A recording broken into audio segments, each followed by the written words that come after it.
Assalamualaikum warahmatullahi wabarakatuh. Alhamdulillahirabbil alamin, assalatu wassalamu ala Muhammadin wa ala alihi washabihi ajmain, amma ba'du. Alhamdulillah, kita bersyukur pada Allah yang telah menganugerahkan berbagai nikmat kepada kita. Di kesempatan ini saya melanjutkan tentang tema bahasan wanita lebih baik sholat di masjid. Jadi ibu-ibu, wanita, perempuan dalam Islam itu spesial kedudukannya. Surga di bawah telapak kaki ibu. Lalu bakti, Rasul bilang ummuka, ummuka, ummuka. Ibumu, ibumu, ibumu. Setelah itu baru bapakmu. Di dalam Al-Quran tidak ada surat Ar-Rijal atau surat Ar-Rajul. Yang ada surat An-Nisa, surat keempat. Surat An-Nisa ini terdiri dari 176 ayat, tergolong surat Madaniyah. Ini banyak membicarakan tentang berhubungan dengan kaum wanita dalam segala hal dalam surat An-Nisa ini. Ada juga surat yang mirip surat An-Nisa, namanya surat At-Tolaq.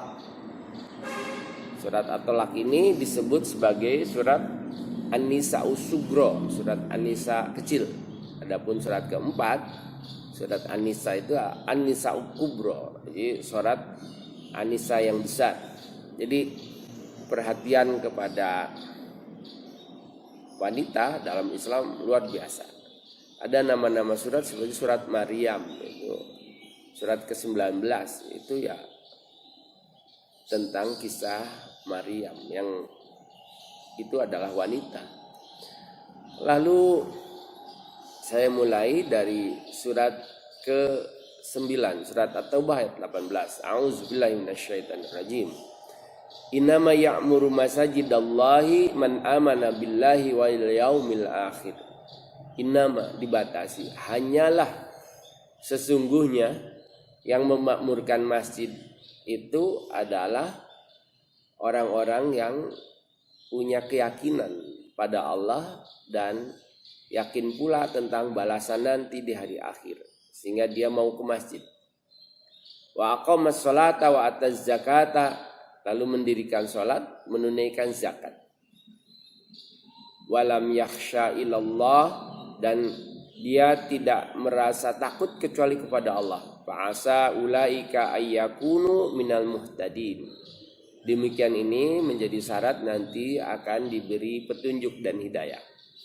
Jadi kalau ingin mendapatkan petunjuk Allah, bimbingan Allah, hidayah Allah, cahaya Allah dalam hidup ini, rajin ke masjid. Dan itu menjadi bukti juga imannya masih ada. Iman kepada Allah bergandeng dengan akhirat yang merupakan balasan dari apa yang dilakukan.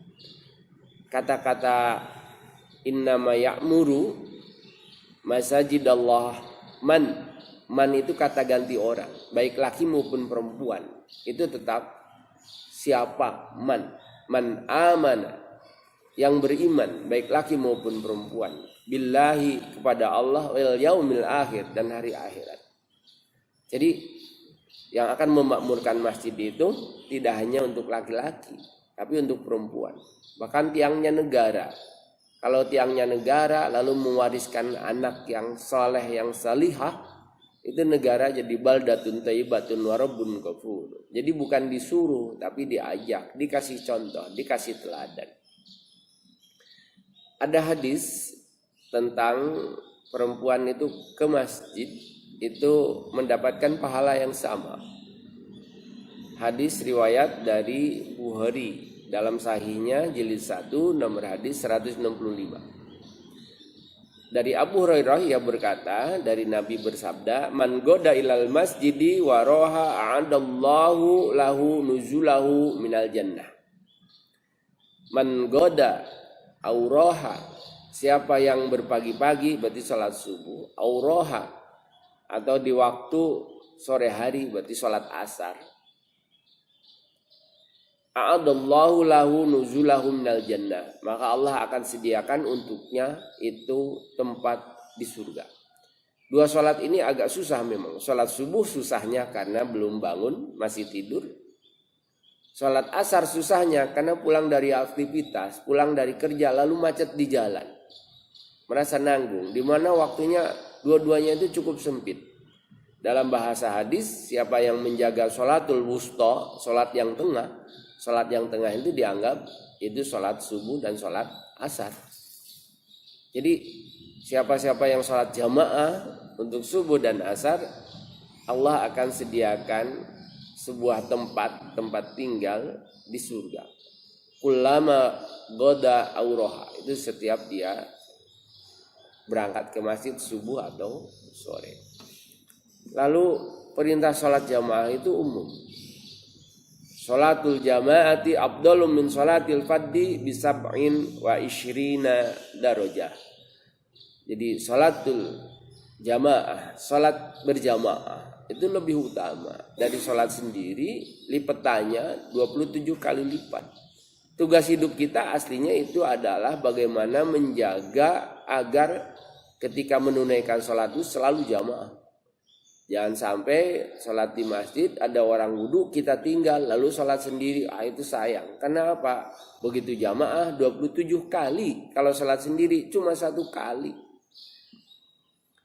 Jadi peliharalah jamaah, karena hidup kita singkat. Carilah amalan-amalan yang berkah, yang banyak kebaikannya, yang lipat-lipat keutamaannya.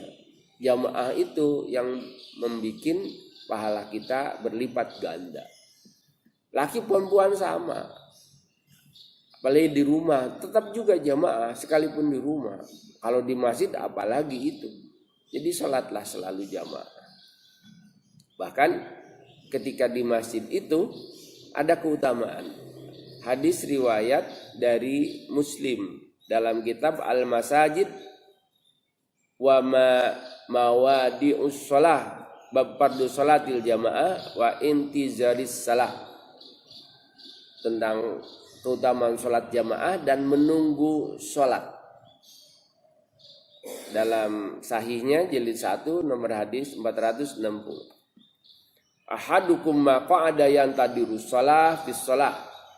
Ketika kalian duduk menunggu dari sholat ke sholat, malam yuhdis, selama tidak berhadas, yad'u lahu, maka akan berdoa kepada mereka itu al malaikatu, malaikat berdoa untuknya.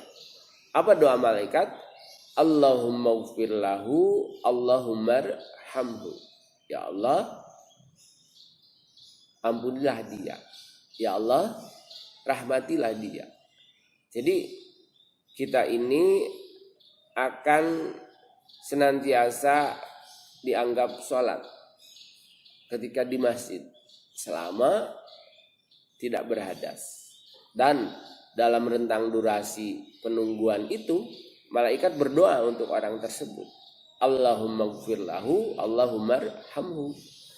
Jadi maghrib sampai isya atau subuh sampai duha, keluarga dibawa, istri dibawa, anak dibawa. Lalu kita dihitung selama penantian dari sholat ke sholat itu dianggap sebagai sholat. Kalau dari subuh ke duhur kan kepanjangan.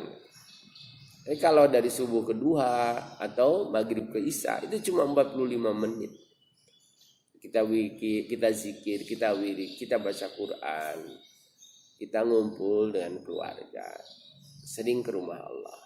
Saya suka bilang indikator orang itu dekat, sahabat karib atau keluarga, kalau sudah nyambang ke rumah.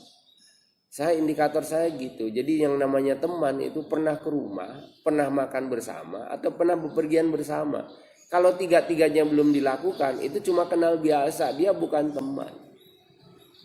Kita selalu datang di rumah Allah, di masjid Allah, di Baitullah yang terdekat dengan kita. Masjid itu apalagi sering, kita mesti dikenal.